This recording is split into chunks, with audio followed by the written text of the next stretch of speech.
The Euros is one of the biggest sporting events in the entire world, and the tournament has come a long way from looking like this to now having electronic balls that look like this. But how did we get here? Well, it all started back in 1958 when Henri Delaunay, who was the Secretary General for UEFA, saw the success of international competitions like the World Cup and called for a European Championship to try to emulate that success. At the time, there were a couple of small European tournaments that took place, one between the British nations and some between a couple of the Central European nations, but Henri wanted to unite Europe with one competition, and that's how the idea of the Euros was born. Now, unfortunately, Henri Delaunay didn't live to see the birth of the tournament and witness the behemoth of a competition that it would grow into because he passed away before the first tournament began, but thanks to his contributions, the trophy was named in his honor as the first tournament was set to kick off in 1960 over in France. The final tournament was only comprised of 4 nations: France, Czechoslovakia, Yugoslavia, and the Soviet Union, but the qualification stages were in a knockout format, so it was like an extended tournament. The qualifying knockout ended in May of 1960,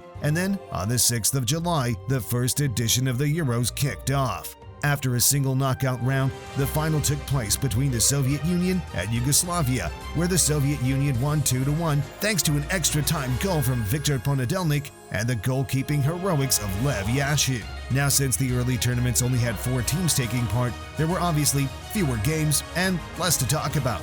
But as time goes on, this changes drastically because we're going to talk about the greatest underdog story in international history, the football player who collapsed and almost died on the pitch, and we're even going to talk about the future of the competition because the new technology is going to be changing football forever. But before we get to all that, the 1964 tournament was hosted in Spain and had a lot of political tension because Greece was drawn against Albania, who they were at war with at the time, so they pulled out of the competition.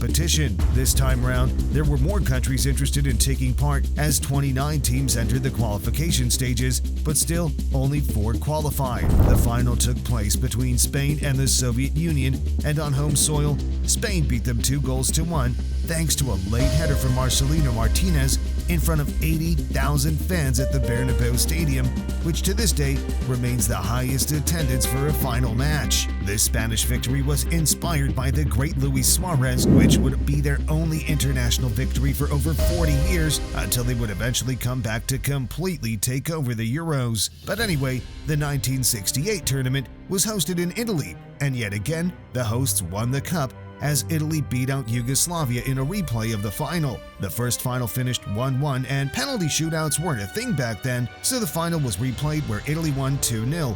But in the semi-finals of this tournament, something never seen before happened. The game between Italy and the Soviet Union finished 0-0, and this was actually decided by a coin toss. Thankfully, Italian captain Facchetti called the coin toss correctly, which is how they progressed to the final.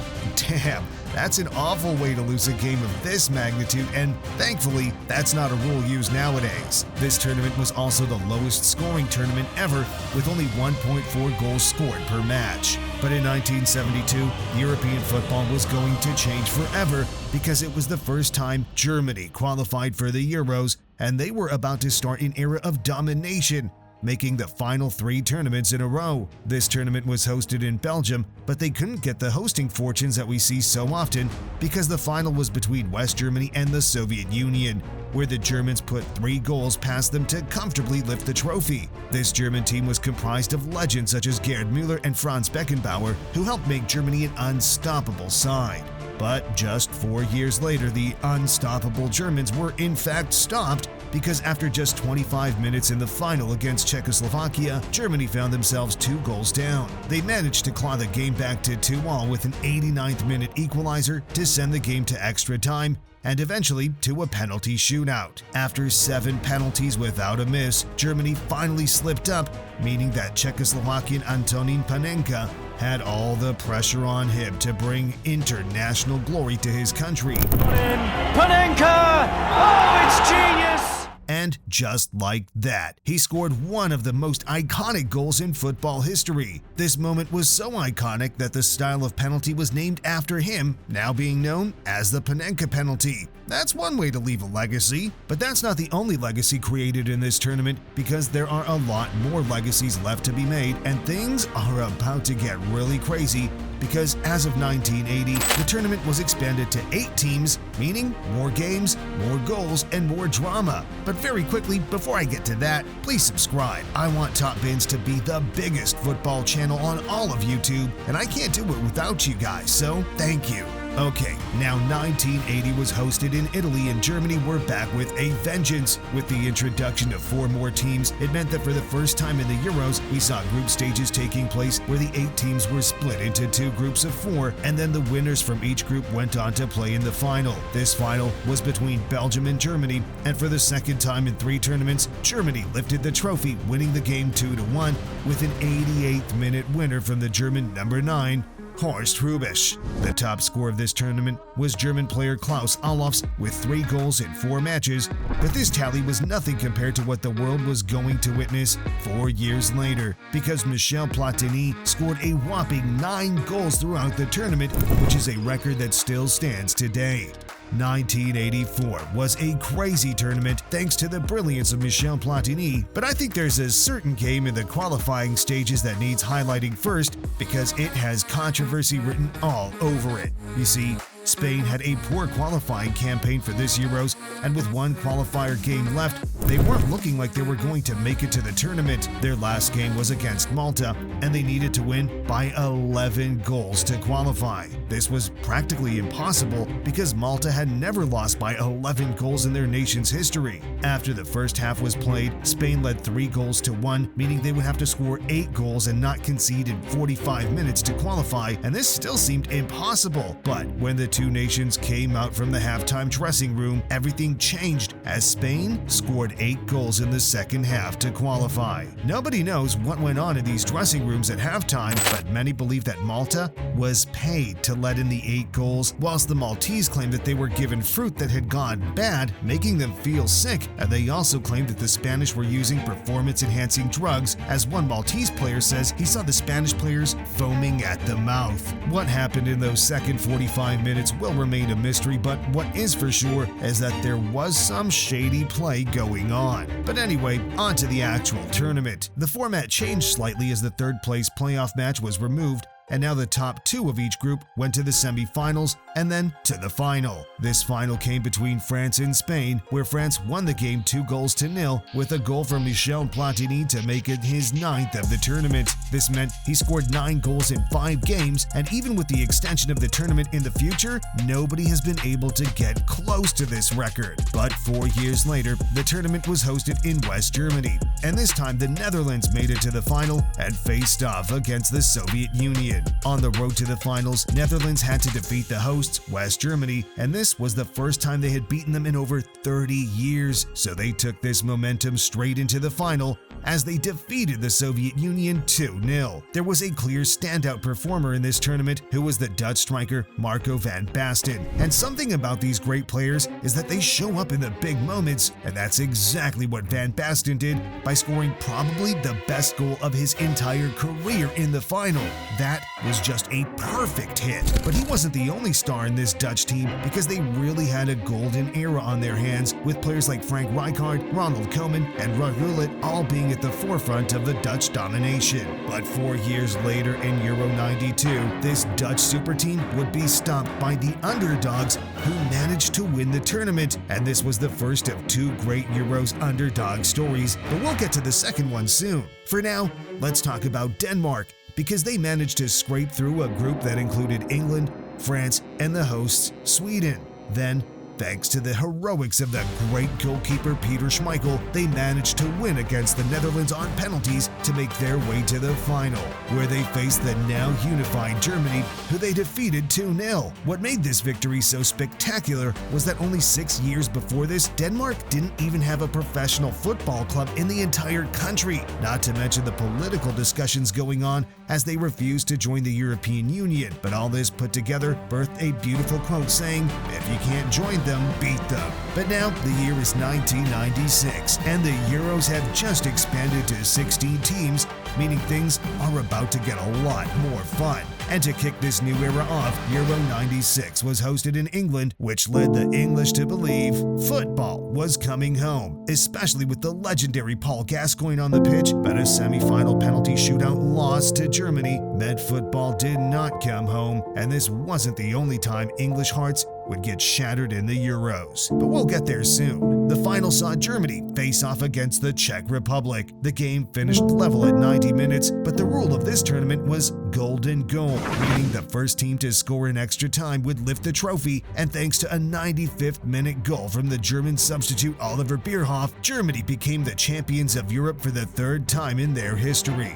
Now we're entering the 2000s, and this edition of the Euros was the first to be hosted in two nations, which were Belgium and the Netherlands. This tournament kicked off with a thriller of a match between Yugoslavia and Slovenia, where in the 60th minute, Yugoslavia were down to 10 men and were also 3 goals down to nothing. But in one of the great Euros comebacks, they scored 3 goals in 7 minutes to tie the game 3-3, although neither team went on to make it too far in the tournament. This red card was actually just one of many throughout the tournament, because this was the Euros with the most red cards being shown, even to this day, with 10 red cards in 31 matches. The final this year saw world champions France face off against Italy, and this game was dramatic. Italy scored in the 55th minute and led the game all the way till the end, until the 90th minute, where the French substitute Sylvain Wiltord made it 1-1, sending the game to golden goal. And then just 14 minutes into extra time, another French substitute in Trezeguet blasted the ball into the net to make France both world champions and European champions. They were the only nation to achieve this feat up till this point, so it was very significant. But 4 years later, the Euros winners were the furthest thing from world champions, because they hadn't even qualified for the World Cup before it. This is one of football's great underdog stories, and shows that really anything is possible, as Greece somehow were able to become the European champions. Before the tournament had begun, they were given 150-1 odds to win it, and they really did defy the odds, as they beat the champions France 1-0 in the quarterfinals, the Czech Republic 1-0 in the semis, and then came up against host Portugal in the final. This was Cristiano Ronaldo's first tournament, and he was looking to lift the trophy on home soil, but a 57th minute goal from Angelos Haristeas meant another 1-0 victory from Greece to lift the trophy and break Portuguese hearts. The Greek captain Theodoros Zagorakis had this to say about the game: "When the referee ended the match, it was as if the lights went out. Another blank spot in my memory. The constant smile of an idiot on my face for I don't know how many minutes. Unbelievable moments." This tournament also saw Wayne Rooney break onto the scene, becoming the youngest ever goal scorer in the tournament at just 18 years old. He actually finished the tournament with 4 goals, but only made it to the quarterfinals, where Portugal knocked them out on penalties. But now, from underdogs to an era of domination, the 2008 Euros was the start of the Spanish national team's golden era, where they were simply unstoppable with their tiki-taka style of football. They topped their group, winning every game. They beat Italy in the quarterfinals on penalties. They breezed past Russia in the semifinals, putting 3 past them. And then, in the final against Germany, they dominated the whole match and won the game 1-0. This Spanish side were so dominant that the team of the tournament included 9 Spanish players. Xavi Hernandez was named as the player of the tournament, and David Villa finished as the top scorer. This tournament saw the trophy be remodeled to make it larger and more grand, and this new trophy weighed in at 8 kilograms, making for a nice trophy lift. We also saw Edwin van der Sar break the record for all-time clean sheets with 9, but this record would be equaled just 4 years later by the Spanish goalkeeper Iker Casillas in a tournament where Spain just got even better. In between Euro 2008 and Euro 2012, Spain won the World Cup in 2010, making them the clear dominant force in international football. They topped their group that included Italy, Croatia, and Ireland. They put 2 goals past France in the quarterfinals to win 2-0. They defeated Portugal on a penalty shootout in the semifinals, and for the 3rd international tournament in a row, they found themselves in a final, this time against Italy, and they really showed up, winning the game 4-0 and embarrassing the Italians in the final. This time round, Iniesta was named as the player of the tournament, Fernando Torres finished as the top scorer, and Mario Balotelli gave us this iconic celebration when he scored in the semifinals against Germany. Spain were so good this time that they only conceded 1 goal in 6 matches that took place in the tournament. This was thanks to their fantastic center-back duo of Sergio Ramos and Gerard Piqué.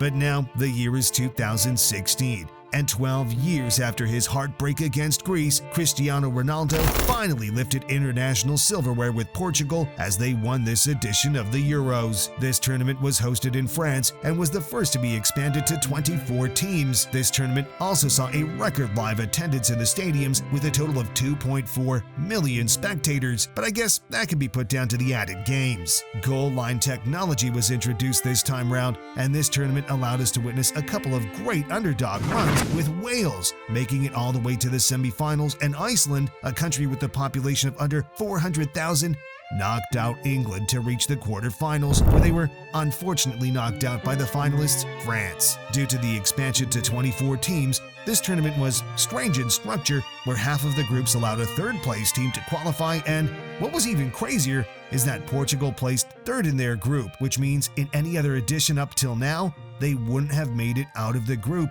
but instead, they qualified to the round of 16, where they beat Croatia. They then sent Poland home on penalties, and after a semi-final victory over Wales, they found themselves playing the host France in the final. This French team were clear favorites, with the likes of Griezmann and Pogba in the team. Cristiano Ronaldo went off injured after 25 minutes, but against all odds, Eder was able to score a winner in extra time to hand Portugal the trophy. This tournament also saw Renato Sanchez become the youngest player ever to appear in a final at just 18 years old, and we also saw the oldest player to ever appear, as Gabor Kiraly made an appearance for Hungary at 40 years old. Now, roll on Euro 2020, and a pandemic meant that it had to be postponed by a year, but as long as we got the tournament in the end, it was going to be okay. This was a pan-European tournament, which meant that the games were hosted in 11 countries, with the final played in Wembley over in England. This led the English to believe that it was in fact coming home, and I don't blame them with the run they went on, as they made it to the final for the first time in their history. But unfortunately, it didn't come home. It came to Rome instead, as Italy defeated the English on penalties thanks to the heroics of Gianluigi Donnarumma, and it was these heroics that landed him the Player of the Tournament award. A couple of other notable performers in the tournament were Federico Chiesa, Spinazzola, and Cristiano Ronaldo, who finished as the top goal scorer, actually also becoming the tournament's all-time top goal scorer in his 5th Euros tournament. But a key talking point of this tournament was the nightmare that almost happened as a football player almost died on the pitch. During the 42nd minute of Denmark's opening match against Finland, Christian Eriksen suddenly collapsed on the pitch, having suffered a cardiac arrest. Medics rushed onto the pitch and quickly provided CPR and were able to resuscitate him. This was a very close call for Eriksen, and we are just thankful that the medics were there in time to save him. In the hospital, Eriksen was given an implant in his chest to keep his heart running and regulate his heartbeat, and after some time out of the game,